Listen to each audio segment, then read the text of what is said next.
एक झुलसती हुई गर्मी की सुबह सियाटल शहर के बीचों बीच जमीन फट गई।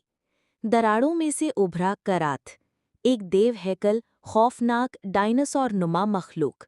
उसके पिघले हुए दहकते हुए जिस्म से रोशनी निकल रही थी और उसका दहाड़ शीशे की इमारतों को पाश पाश कर रहा था। चारों तरफ चीहो पुकार मच गई। इमारतें गिरने लगी, आसमान धुएं से काला हो गया। टैंक सड़कों पर दौड़ने लगे, लड़ाका तैयारे आसमान पर गरजने लगे, हेलीकॉप्टर मिसाइल दागते, मगर करात की मोटी खाल पर खराश तक न आई।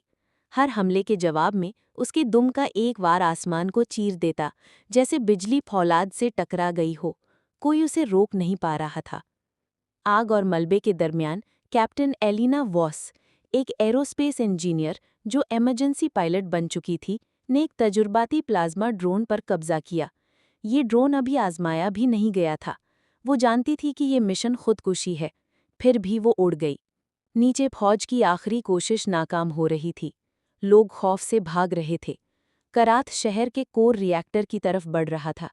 अगर वो पहुंच जाता तो पूरा शहर मिट जाता। एलिना का ड्रोन करात के गिर्द चक्कर लगा रहा था। वो उसकी सांस की आंधियों और गिरने वाले मलबे से बचती रही। रीढ़ की हड्डी का निशाना लॉक करो, उसने आहिस्ता से कहा। ड्रोन की ताकत हद से बढ़ गई। उसने फायर किया। एक जोरदार रोशनी धमाका मीलों दूर तक सुनाई दिया। खामोशी छा गई। धुएं से करात नमूदार हुआ, लड़खड़ाया और जमीन पर गिरकर हमेशा के लिए खत्म हो गया। रेडियो पर आवाज आई, मध्यम लेकिन जिंदा। Target neutralised. दुनिया ने तबाही के दरमियान एक गैर मुतवक्को हीरो को जन्म लेते देखा।